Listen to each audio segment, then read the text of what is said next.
วัดเป็นบุญเขตวิเศษสถาน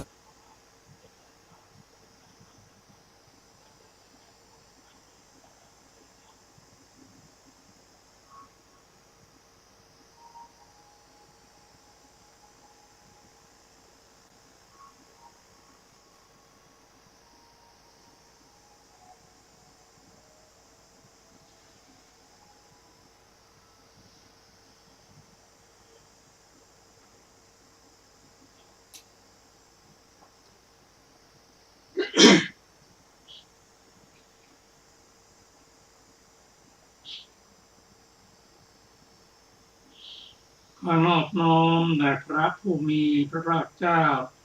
พระ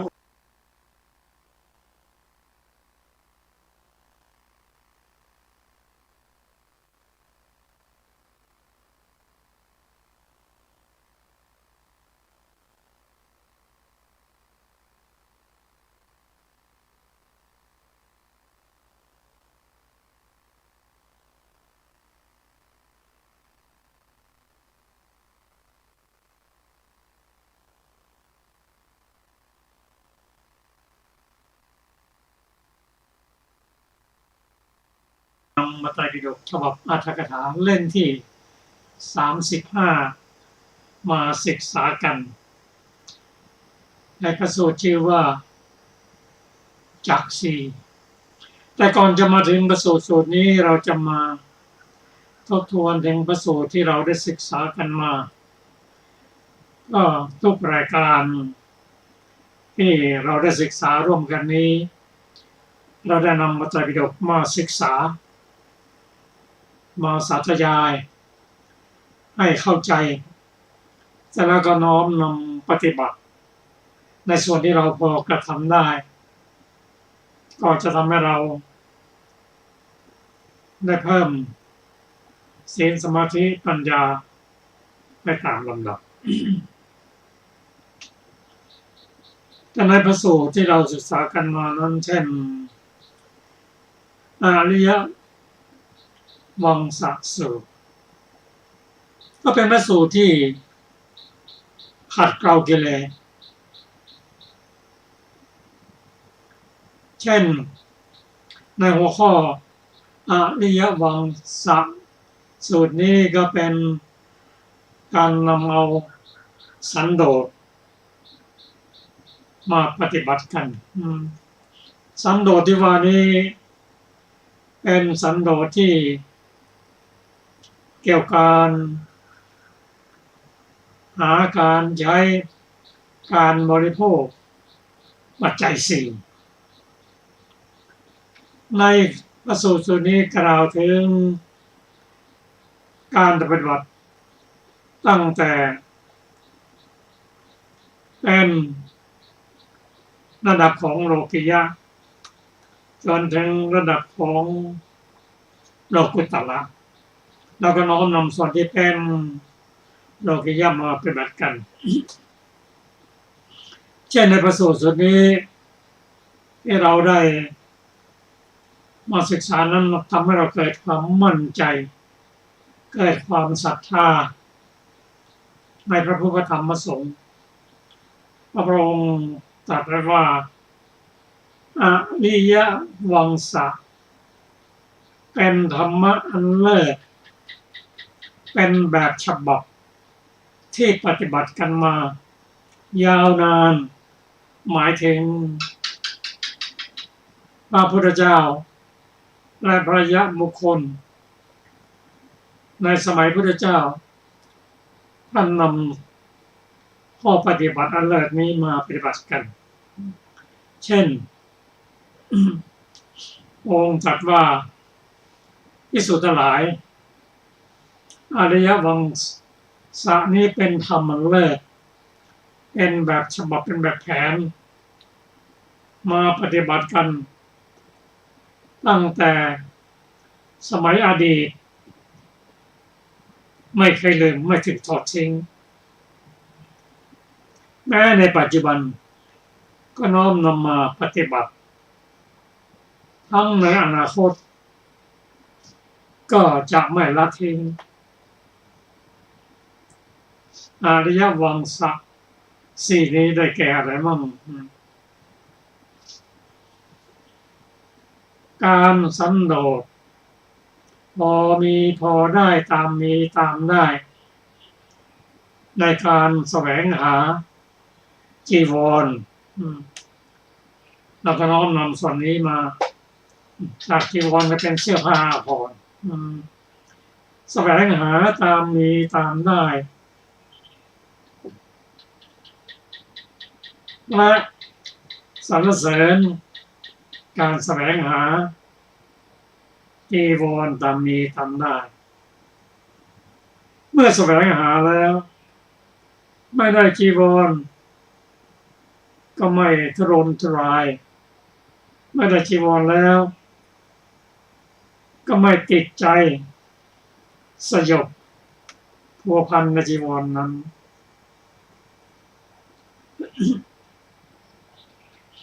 และเป็นผู้ที่ฉลาดในการไม่ทำอนาสนาไม่หลอกลวงเพื่อให้ได้จีวรนั้น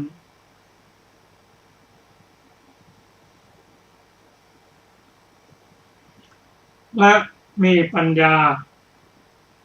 สัตว์ออกจากโทษอันเกิดจากจีวรนั้นภิกษุผู้ฉลาดมีสติมีสัมปชัญญะเกี่ยวกับการแสวงหาจีวรตามนี้ตามได้นี้พระองค์ถือว่าผู้นั้นเป็นหนึ่งในอริยวงศะข้อที่สองนั้นก็คือการแสวงหาบิณฑบาตตามมีตามได้และเป็นผู้สรรเสริญ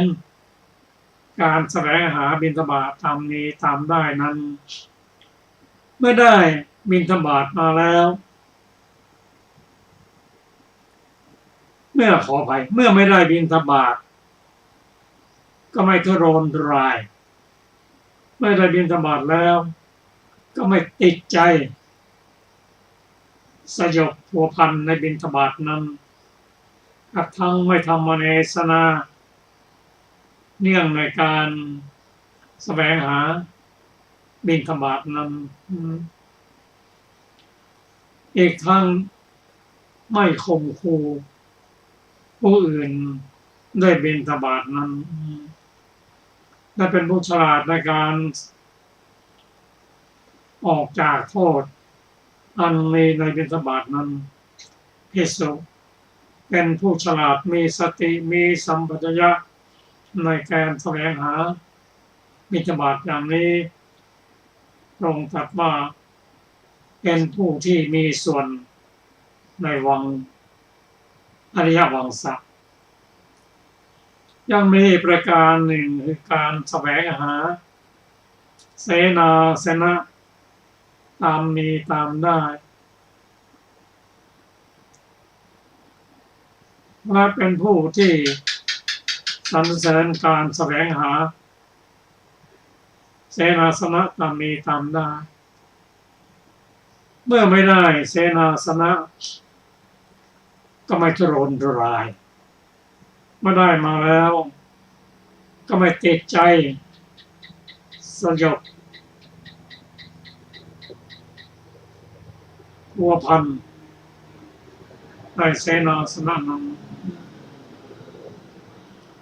ไม่ข่มขู่ผู้อื่นเนื่องในเสนาสนะนั้นนับเป็นผู้ฉลาดในการออกจากโทษออกจากสิ่งที่เป็นโทษในการได้มาซึ่งเสนาสนะนั้นภิกษุเป็นผู้ฉลาดมีสติมีสัมปชัญญะองค์ตรัสว่าเป็นผู้ที่อยู่ในวงของอริยะ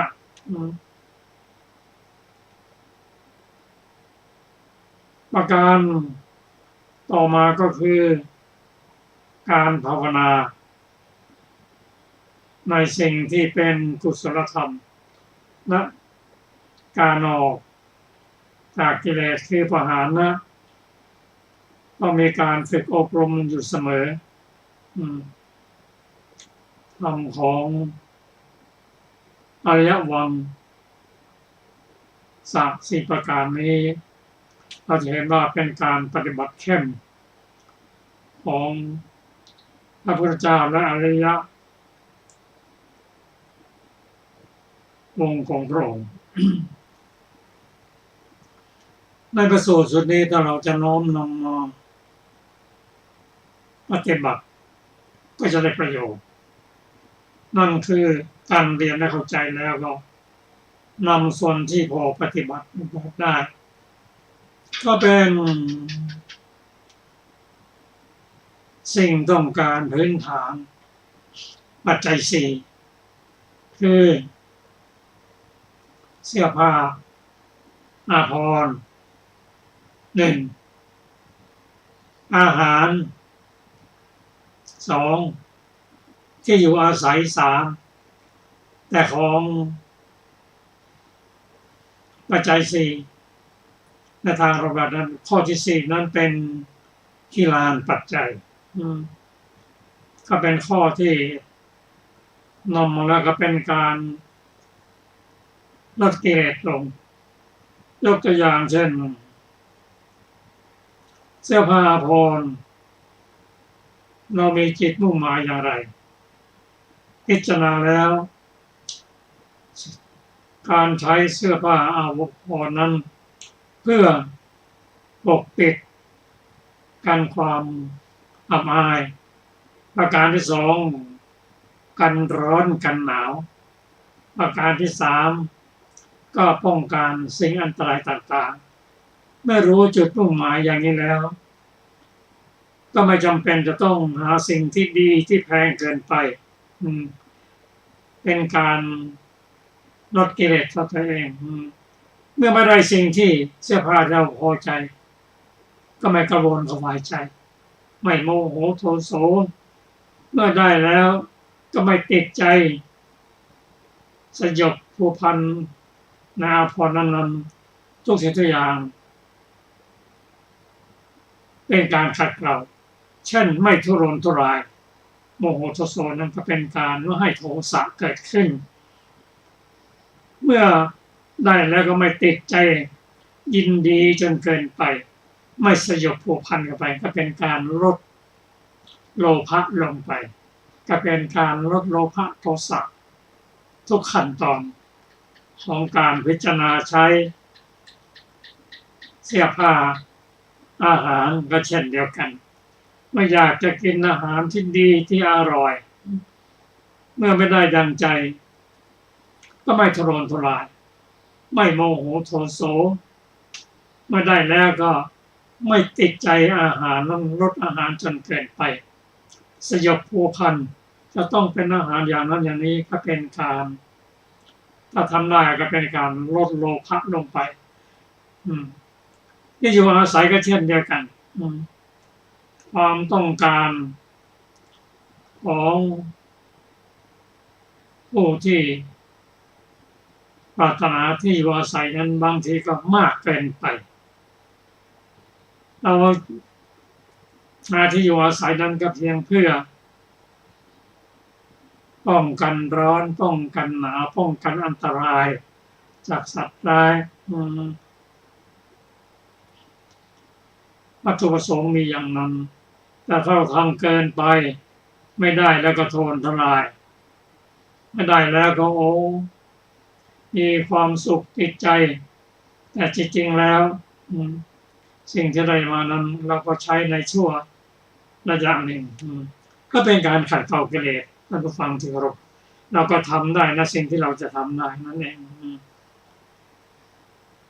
ส่วนพระสูตรต่อไปที่เราจะศึกษากันนั้นก็เป็นธรรมบทนั้นพระองค์ตรัสว่าเป็นธรรมอันแรกเป็นธรรมแบบฉบับ ที่ปฏิบัติกันมายาวนานพระพุทธเจ้าและพระยาสงฆ์ท่านปฏิบัติอย่างนั้นมายาวนานทั้งในอดีตปัจจุบันก็ไม่ทอดทิ้งทั้งในอนาคตการก็ไม่ทอดทิ้งนั่นหมายความว่าธรรมบทและข้อปฏิบัติที่พระองค์ตรัสมานั้นเป็นสิ่งที่สั่งสมไว้ยาวนานเป็นธรรมอันแรกพระพุทธเจ้าทุกพระองค์ก็จะปฏิบัติอย่างนั้น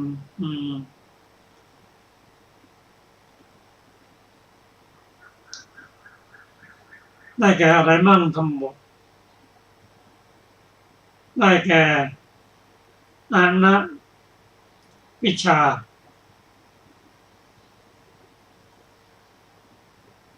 อัปปยาปาทะสัมมาสติและสัมมาสมาธิธรรมเหล่านี้องค์ธรรมเหล่านี้มีมายาวนาน เป็นข้อปฏิบัติของพระพุทธเจ้าซึ่งพระพุทธเจ้าท่านบัญญัติไว้เป็นอย่างนี้และก็จะเป็นอย่างนี้ไม่มีใครจะเปลี่ยนแปลงได้เพราะผู้บัญญัตินั้นเป็นพระพุทธเจ้าเป็นผู้ที่ไม่มีโลภะโทสะโมหะท่านกล่าวอย่างไรปฏิบัติอย่างไรก็เป็นอย่างนั้นเรื่องธรรมบทที่กล่าวนี้เป็นเรื่องของจิตใจ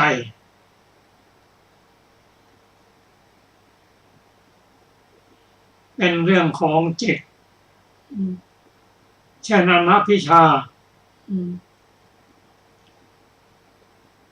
ความไม่โลภไม่มีจิตใจที่จะคิดโลภเพราะพุทธศาสนาเน้นในเรื่องจิตใจเป็นใหญ่ถ้าจิตใจดีแล้วการพูดการทำการคิดมันก็ดีหมดถ้าจิตใจไม่ดีแล้วการพูดการทำการคิดมันก็ไม่ดีเมื่ออนัพพิชาไม่ควรปรารถนาที่จะได้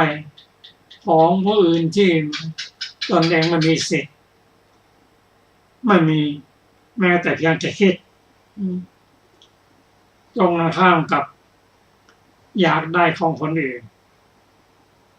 เป็นตัวโลภะตอนที่สองนั้นได้แก่อัพยาปาทะก็เป็นเรื่องของจิตใจไม่คิดที่จะคิดพยาบาทปองร้ายผู้อื่นองค์ธรรมก็คือตัวโทสะนั่นเองเมื่อทำได้อย่างนี้โลภะโทสะตัวกามต่างๆตัวโทสะต่างก็จะลดลงและไม่เกิดขึ้นประการที่สามนั้นสัมมาสติคือเป็นผู้ที่ไม่หลงลืม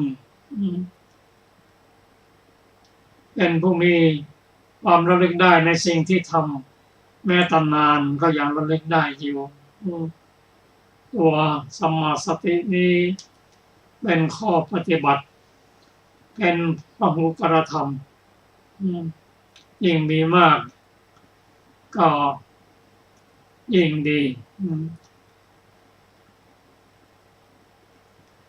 ข้อที่สี่นั้น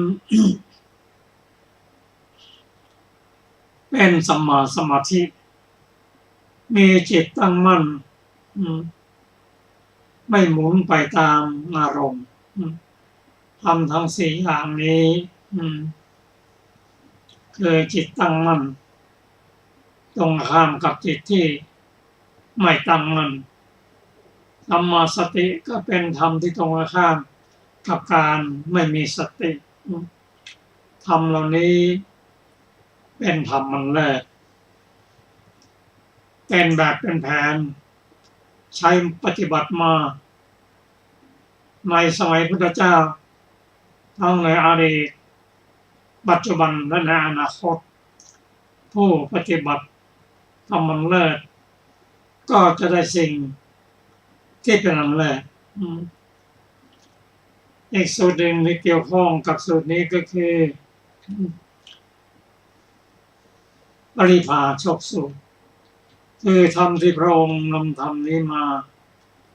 ชี้แจงให้แก่ปริภาชกคือนักบวชนอกศาสนาในสมัยนั้นตั้งอารามอยู่ใกล้ๆกับภูเขาคิชกูฏที่พระองค์ประทับอยู่ก็ปฏิบัติโชคนั้นผู้ที่มีส่วนปรารถนาจะได้สิ่งที่สัตย์จริงก็ไปตั้งอยู่ใกล้ๆได้เข้าพบพระผู้มีพระเจ้าเป็นบางครั้งทีนี้วันหนึ่งพระองค์เสด็จออกจากที่เล่นแล้วมายังอารามของปฏิบัติโชคผู้มีชื่อเสียงหลายคนพระองค์ตรัสถึงธรรมบท4 ข้อคืออานะพิชาอัพยาปาทะสัมมาสติสัมมาสมาธิซึ่งผู้มีชื่อเสียงนั้นคือเป็นผู้ที่ฉลาดพอจะรับพระองค์ธรรมคำสอนได้พระองค์ก็นำมาตัดหมอให้ทราบว่าธรรมบทนี้เปลี่ยนแปลงไม่ได้เพราะพระพุทธเจ้าทั้งในอดีตปัจจุบันและในอนาคตก็จะมีธรรมอย่างนี้แหละเป็นปฏิบัติจะบัญญัติแต่งตั้งแลกเอาอันนี้มาแทนก็ไม่ได้ทางที่ทำไม่ได้แล้วก็จะถูกติเตียนผู้ที่ปฏิบัติได้นั้นก็ถือว่าเป็นผู้ไม่ประมาทเราจะนำข้อคิดส่วนนี้มาพิจารณาดูว่าธรรมบทนั้นเช่นอานาภิชาอัพยาปาทะสัมมาสติสัมมาสมาธินั้นเป็นธรรมที่พระพุทธเจ้าได้นำมาผสมผสานเพื่อให้ประโยชน์แก่การปฏิบัติธรรมเช่นสัมมาสติกับสัมมาสมาธินั้นกูอยู่ในมรรคมีองค์8อานะพิชาและอัปชาและอัพยาปทานั้นก็อยู่ในส่วนของมโนสุจริตถ้าเราน้อมนำมาศึกษาและปฏิบัติแล้วก็ทำให้เราเกิดความสุขได้ครับต่อไปนี้เราจะมาศึกษาพระสูตรต่อไปขอเชิญอาจารย์สุรภาค่ะสวัสดีค่ะท่านผู้ฟังที่เคารพทุกท่าน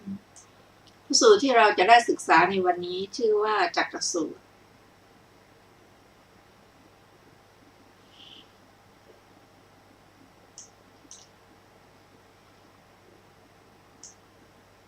ซึ่งอยู่ในจักรวรรคที่4นะคะ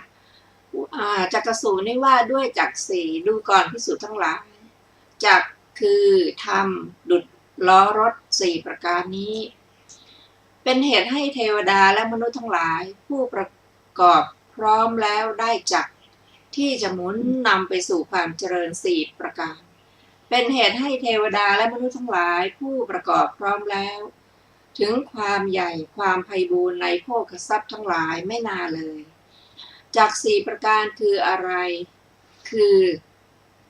ปฏิรูปเทสวาสะความอยู่ในถิ่นที่เหมาะ 1. สัพปุริสูปัสสยะความพึ่งพิงสัตว์บุรุษ 1. อัตตสัมมานิปณิธิความตั้งตนไว้ชอบ 1.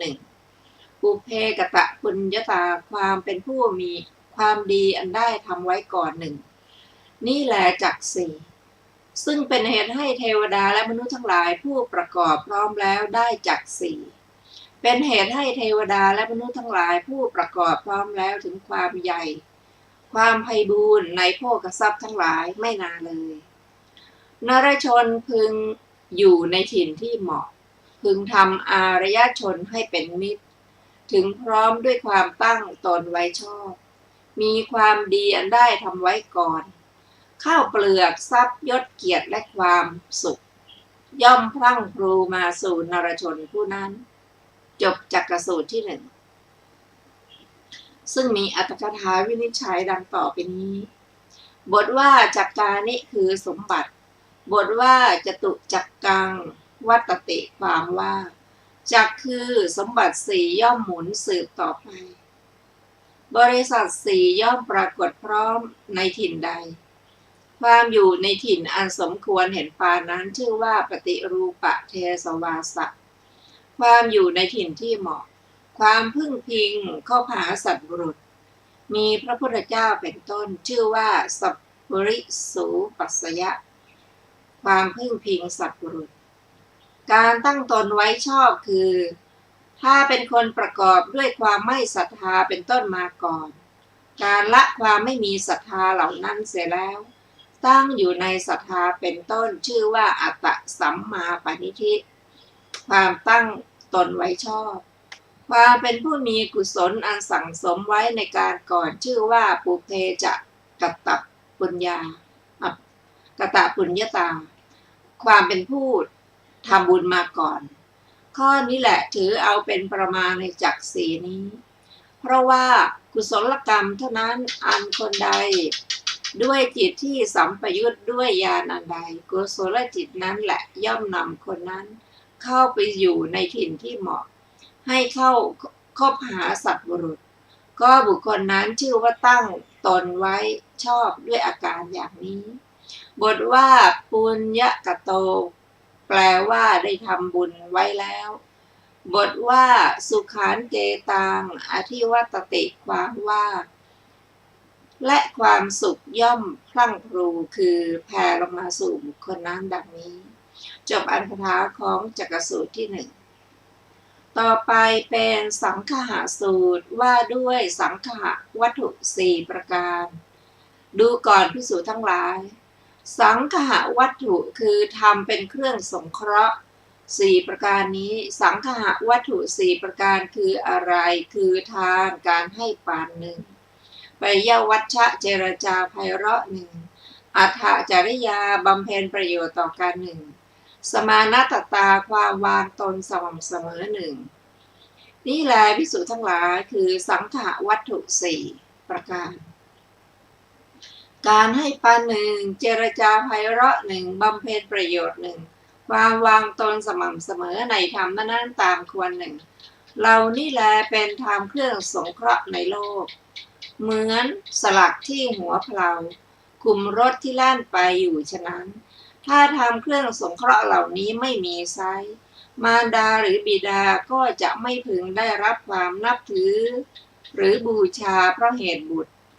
ก็เพราะเหตุที่บัณฑิตทั้งหลายยังเหลียวแลทำเครื่องสงเคราะห์เหล่านี้อยู่เพราะเหตุนั้นบัณฑิตเหล่านั้นจึงได้ถึงความเป็นใหญ่และเป็นที่น่าสรรเสริญจบสังคหสูตรที่สองอรรถกถาของสังคหสูตรมีวินิจฉัยดังต่อไปนี้บทว่าสังคหวัตถุนิคือเหตุแห่งการสงเคราะห์กันในบทว่าทานันจะเป็นอาทิพึงทราบวินิจฉัยดังนี้ก็บุคคลบางคนควรรับสงเคราะห์ด้วยทานอย่างเดียวก็พึงให้ทานอย่างเดียวแก่เขาบทว่าปยวัชชังคือพูดคำน่ารักจริงอยู่บุคคลบางคนพูดว่าผู้นี้ให้สิ่งที่ควรให้แต่ด้วยคำเดียวเขาก็ลบหลู่หมดทำให้เสียหายเขาให้ทำไมดังนี้บางคนพูดว่าผู้นี้ไม่ให้ทานก็จริงถึงดังนั้นเขาก็ได้พูดรื่นเหมือนเอาน้ำมันทาผู้ฉะนั้นจะให้ก็ตามไม่ให้ก็ตามแต่ถ้อยคำของเขาย่อมมีค่านับพัน บุคคลเห็นปานนี้ย่อมไม่หวังการให้ ย่อมหวังแต่ถ้อยคำที่น่ารักอย่างเดียว ควรกล่าวแต่คำที่น่ารักแก่เขาเท่านั้น บทว่าอัฏฐจริยาคือพูดแต่เรื่องที่เป็นประโยชน์และทำความเจริญจริงอยู่บางคนมิใช่หวังแต่ทานการให้ มิใช่หวังแต่ปิยวาจาถ้อยคำที่น่ารัก หากหวังแต่การพูดที่เป็นประโยชน์เกื้อกูล การพูดที่ทำความเจริญแก่ตนทายเดียว พึงกล่าวแต่เรื่องบำเพ็ญประโยชน์แก่บุคคลผู้เห็นปานนั้นอย่างนี้ว่า ท่านควรทำกิจนี้ไม่ควรทำกิจนี้ บุคคลเช่นนี้ควรคบเช่นนี้ไม่ควรคบ บทว่าสมานัตตาคือความเป็นผู้มีสุขมีทุกข์เสมอกันจริงอยู่บุคคลบางคนย่อมไม่หวังสังฆะวัตถุมีทานเป็นต้น แม้แต่อย่างหนึ่งหากหวังร่วมสุขร่วมทุกข์อย่างนี้ คือนั่งบนอาสนะเดียวกันนอนบนเตียงเดียวกันบริโภคร่วมกัน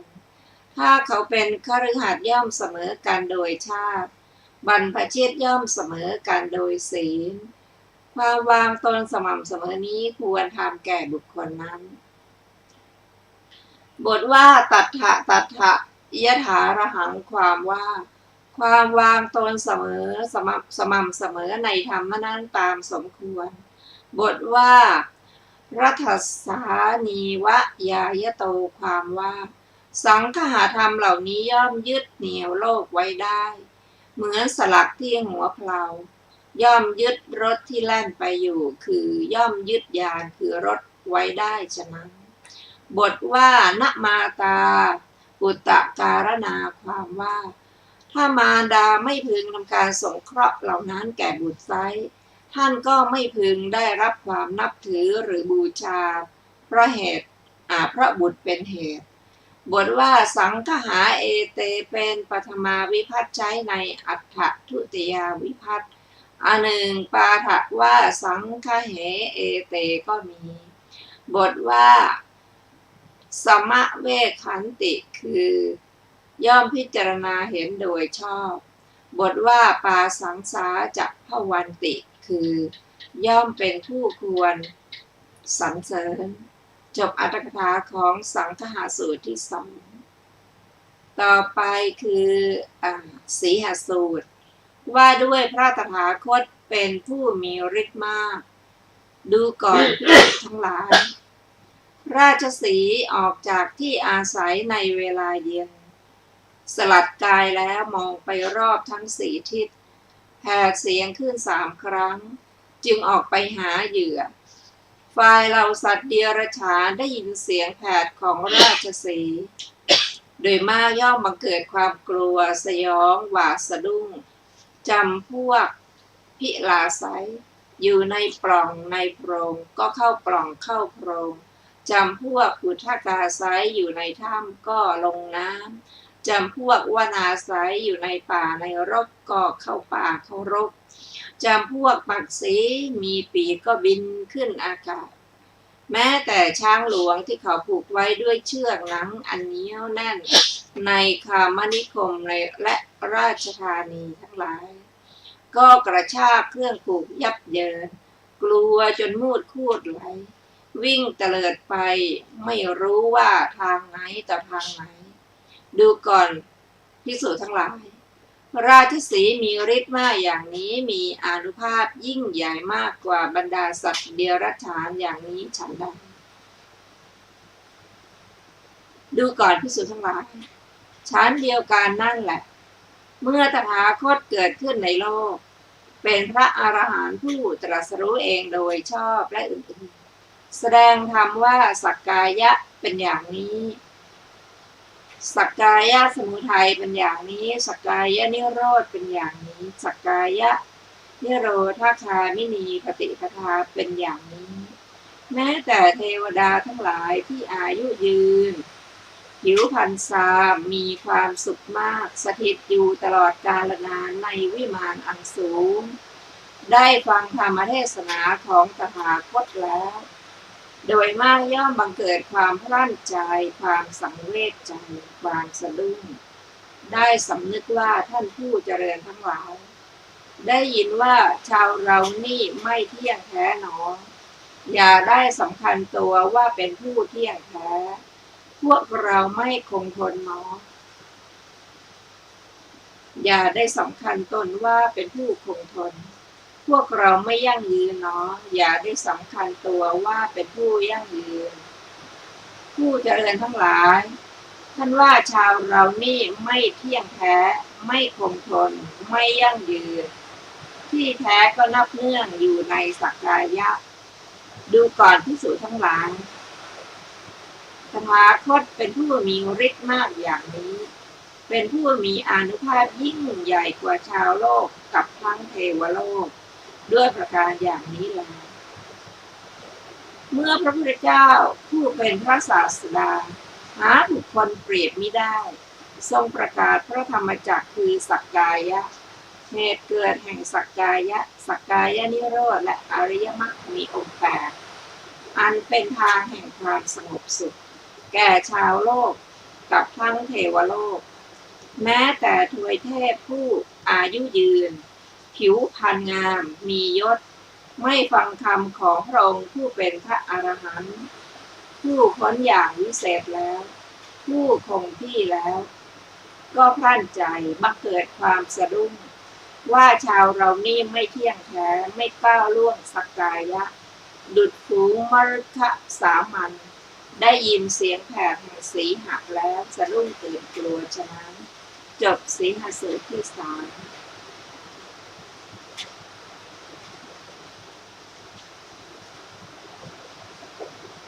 อรรถกถาของสีหสูตรมีวินิจฉัยดังต่อไปนี้บทว่าสีโหได้แก่ราชสีห์4ประเภทคือตินนราชสีห์1กาลราชสีห์1ปันธุราชสีห์1ไกรสอนราชสีห์1ในราชสีห์เหล่านั้นตินราชสีห์กินหญ้าเช่นกับแม่โคสีนกพิราบกาลราชสีห์กินหญ้าเช่นกับแม่โคด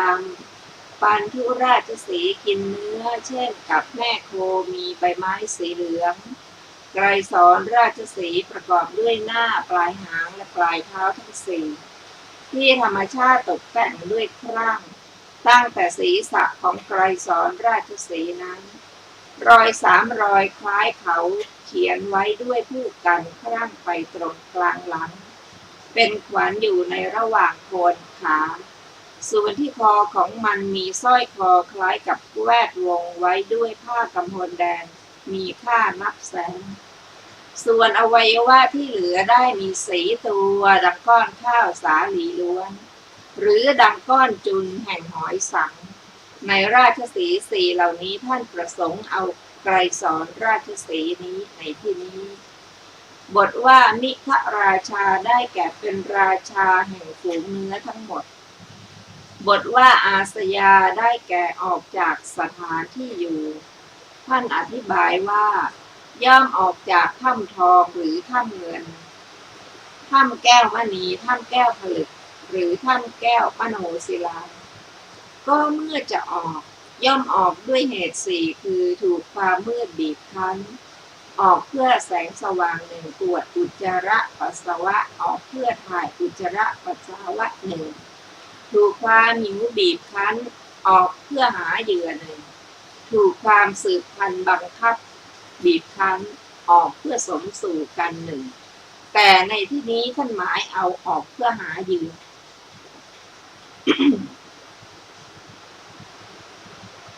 บทว่า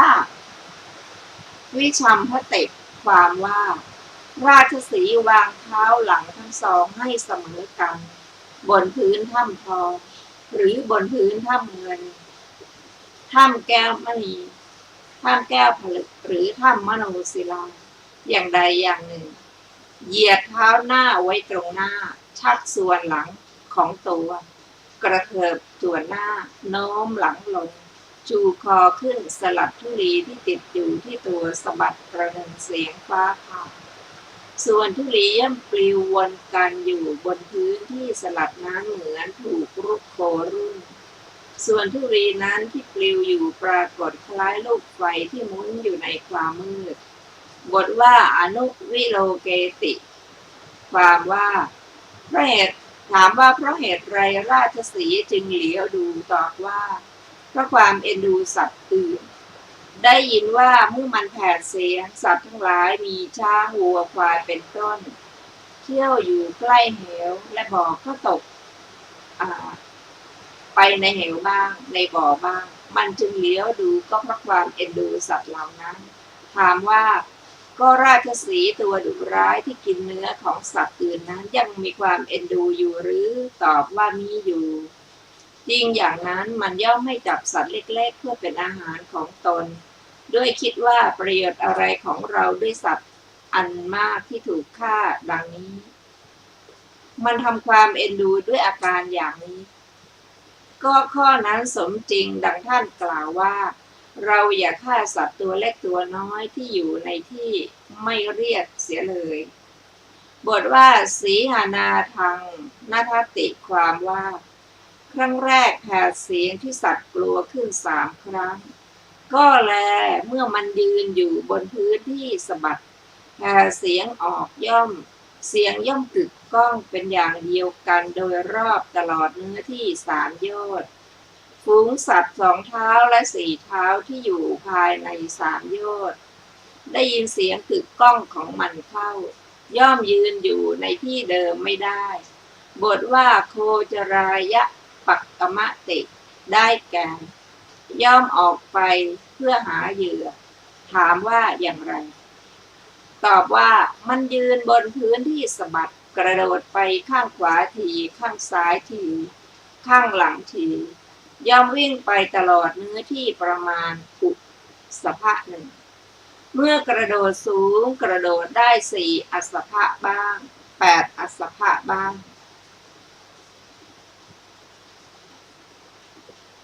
อัสสภะบ้าง8 อุสภะบ้างเมื่อวิ่งตรงไปในที่เรียบก็วิ่งไปได้ตลอดเนื้อที่ประมาณ16 อุสภะบ้าง20 อุสภะบ้างเมื่อวิ่งลงจากที่ดอนหรือภูเขาก็วิ่งได้ตลอดเนื้อที่ประมาณ60 อุสภะบ้าง80 อุสภะบ้างเห็นต้นไม้หรือภูเขาในระหว่างทางก็เลี่ยงต้นไม้หรือภูเขานั้นหลีกไปที่สูงประมาณ1 อุสภะทางขวาบ้างทางซ้ายบ้างก็ราชสีห์แผ่เสียงครั้งที่3ย่อมปรากฏตัวในที่3 โยชน์พร้อมกับเสียงนั้นมันไปได้3 โยชน์กลับมายืนยังได้ยินเสียงกึกก้องของตนอยู่ราชสีห์ย่อมหลีกไปด้วยฝีเท้าอันเร็วอย่างนี้ บทว่าเยปุเยนะแปลว่าโดยมากบทว่าพยังสันตาสังเวคังทุกบทเป็นชื่อของความสะดุ้งปากแห่งจิตเหมือนกันแท้จริงสัตว์และคนได้ยินเสียงของราชสีห์ส่วนมากกลัวส่วนน้อยไม่กลัวถามว่าก็สัตว์และคนส่วนน้อยคือใครตอบว่าคือราชสีห์ที่เสมอกันช้างอาชาไนม้าอาชาไนโคอุสภะอาชาไนบุรุษอาชาไนและก็พระขีณาสพถามว่าก็เพราะเหตุไรสัตว์และคนเหล่านั้นจึงไม่กลัวตอบว่าอันดับแรกราชสีห์ที่เสมอกันย่อมไม่กลัวเพราะคิดว่าเราเสมอกันโดยชาติเราเสมอกันด้วยชาติโคตรตระกูลและความกล้าช้างอาชาไนเป็นต้นไม่กลัวเพราะว่าตนมีสักกายทิฏฐิเป็นกำลังพระขีณาสพไม่กลัวเพราะละสักกายทิฏฐิได้แล้วบทว่าพระลาสยาได้แก่สัตว์ที่นอนในรูอยู่ในโพรงมีงูพังพรและเหี้ยเป็นต้นบทว่าอุทกาสยาได้แก่สัตว์ที่อยู่ในน้ำมีปลาและเต่าเป็นต้นบทว่าวนาสยาได้แก่สัตว์อยู่ในป่ามีช้างม้าวัวเนื้อเป็นต้นบทว่าปวิสันติถามว่าสัตว์ทั้งหลายมองดูทางด้วยคิดว่าบัดนี้ใครจักมาจับดังนี้จึงเข้าไปบทว่า พันเหหิคืออันเหนียวแน่นบทว่าวรเตหิคือด้วยเชือกหนังในบทว่ามหิทธิโกเป็นต้นถึงทราบว่าความที่ราชสีห์มีฤทธิ์มากด้วยอำนาจยืนอยู่บนพื้นที่สะบัดตัวกระโดดได้อุสภะหนึ่งทางด้านข้างขวาเป็นต้นกระโดดตรงได้ประมาณ20อุสภะเป็นต้นพึงทราบความเป็นสัตว์มีศักย์ใหญ่เพราะเป็นเจ้าเป็นใหญ่กว่ามฤคะที่เหลือพึงทราบความที่ราชสีห์มีอานุภาพมากด้วยสามารถแห่งสัตว์ทั้งหลายได้ยินเสียงในที่สามโยชน์โดยรอบแล้วต้องพากันหนีไปบทว่าเอวเมวะโคความว่าพระผู้มีพระภาคเจ้าตรัสเล่าถึงพระองค์ไว้ในพระสูตรนั้นๆโดยประการนั้นๆตรัสถึงพระองค์เปรียบด้วยราชสีห์ในพระสูตรนี้ก่อนว่าดูก่อนภิกษุทั้งหลายก็คำว่าสีโหนั้นเป็นชื่อของตถาคตอรหันตสัมมาสัมพุทธเจ้าดังนี้เปรียบด้วยนายแพทย์ในพระสูตรนี้ว่าดูก่อนสุนัขขัตตะคำว่าพิสักโกสันละกันโตนั่นเป็นชื่อของตถาคตดังนี้เปรียบด้วยพราหมณ์ในพระสูตรนี้ว่าดูก่อนภิกษุทั้งหลายบทว่าพรามโนนั่นเป็นชื่อของตถาคตดังนี้เปรียบด้วยคนผู้นำทางในพระสูตรนี้ว่าดูก่อนภิกษุทั้งหลายก็บทว่าปุริโสมัคคะกุสโลนั่นเป็นชื่อของตถาคตดังนี้เปรียบด้วยพระราชาในพระสูตรนี้ว่าราชาหรสมิเสลาดังนี้ส่วนในพระสูตรนี้ตรัสพระองค์เปรียบด้วยราชสีห์จึงตรัสอย่างนั้นในข้อนี้มีการเปรียบดังนี้เวลาที่พระตถาคตบำเพ็ญอภินิหารใกล้บาทมูลของพระพุทธเจ้าทีปังกรทรงบำเพ็ญบารมีทั้งหลายตลอดเวลากำหนดนับไม่ได้ทำหมื่นโลกธาตุให้หวั่นไหวด้วยการปฏิสนธิและด้วยการประสูติ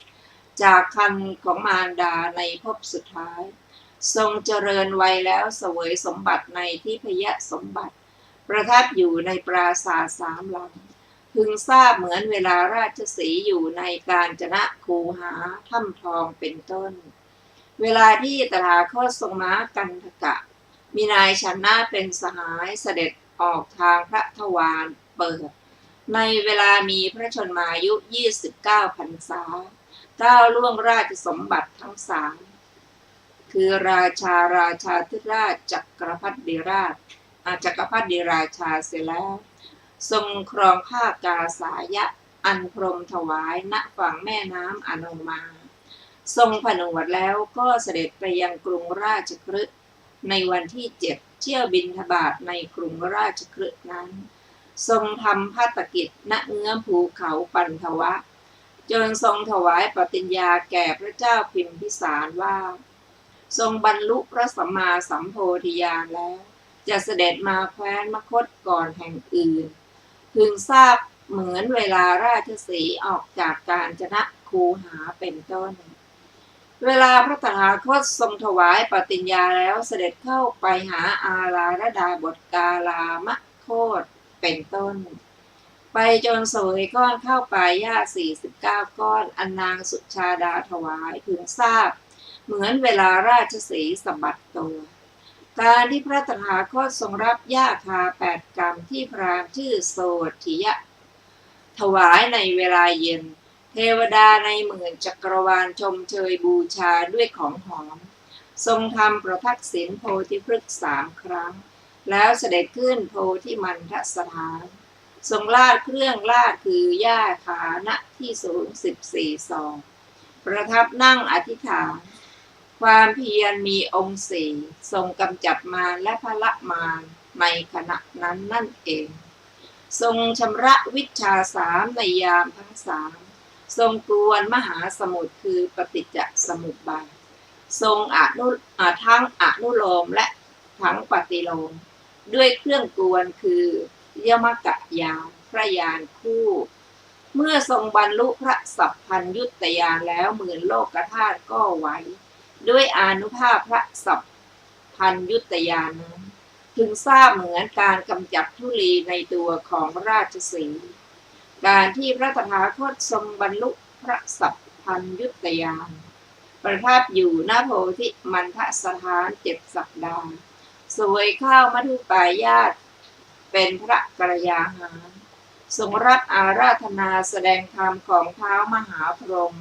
ณโคนอาชปาลนิโครธประทับอยู่ณที่นั้นในวันที่1ทรงระลึกว่าพรุ่งนี้ก็จะเป็นวันอาสาฬหปูรณมี ในเวลาใกล้รุ่งทรงตรวจดูว่าเราจะพึงแสดงธรรมแก่ใครก่อนหนอ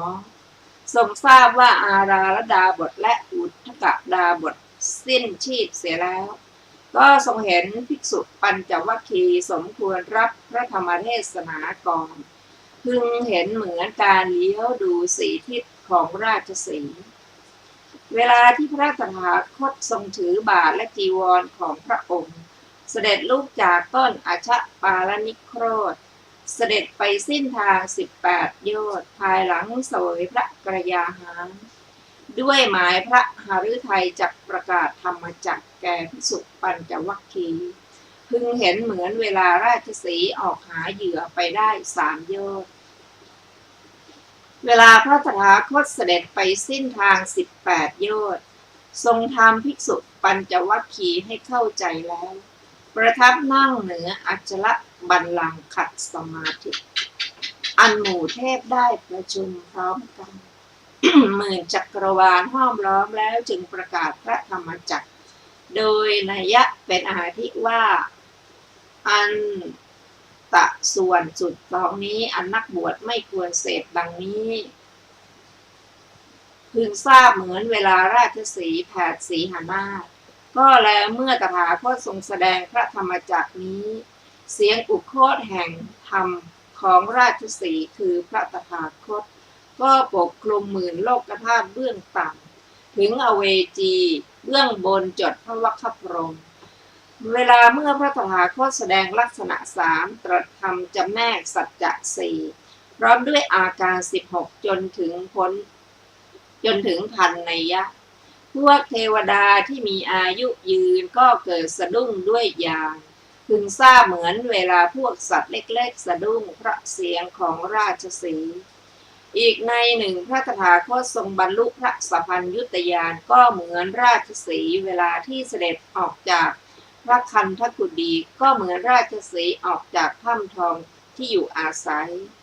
เวลาเสด็จเข้าไปธรรมสภาก็เหมือนราชสีห์สะบัดตัวการที่ทรงเหลียวดูบริษัทก็เหมือนการเหลียวดูทิศเวลาทรงแสดงธรรมก็เหมือนการแผดสีหนาถการเสด็จไปบำราบลัทธิอื่น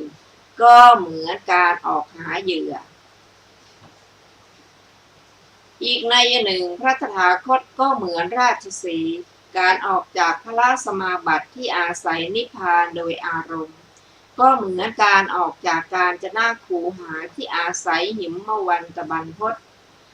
ปัจจเวคขณะญาณก็เหมือนการสะบัดตัวการตรวจดูในสัตว์ก็เหมือนการเลี้ยวดูทิศการแสดงธรรมแก่บริษัทที่มาถึงแล้วก็เหมือนการแผดสีหนาถการเสด็จเข้าไปหาเวนยสัตว์ที่ยังมาไม่ถึงพึงทราบเหมือนการออกไปหาเหยื่อบทว่ายะธาแปลว่าในการใดบทว่าตถาคตโตได้แก่ชื่อว่าตถาคตด้วยเหตุ8ที่กล่าวแล้วในหนหลังบทว่าโลเกคือในสัตว์โลกบทว่าอุปัชชติความว่า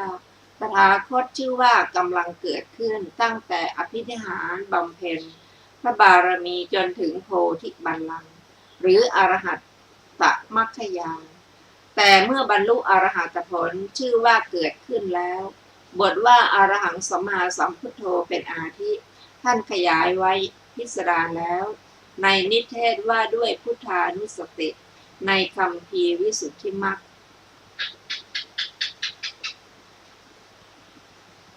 ท่านผู้ฟังที่เคารพค่ะวันนี้รายการศึกษาธรรมนำสุขก็ได้หมดเวลาลงแล้วเราจะได้มาศึกษาต่อในอรรถกถาของเรื่องนี้ในวันพรุ่งนี้เวลา 15 นาฬิกาเป็นต้นไปวันนี้ขอมีความสุขสวัสดีเจริญในธรรมยิ่งๆสวัสดีค่ะ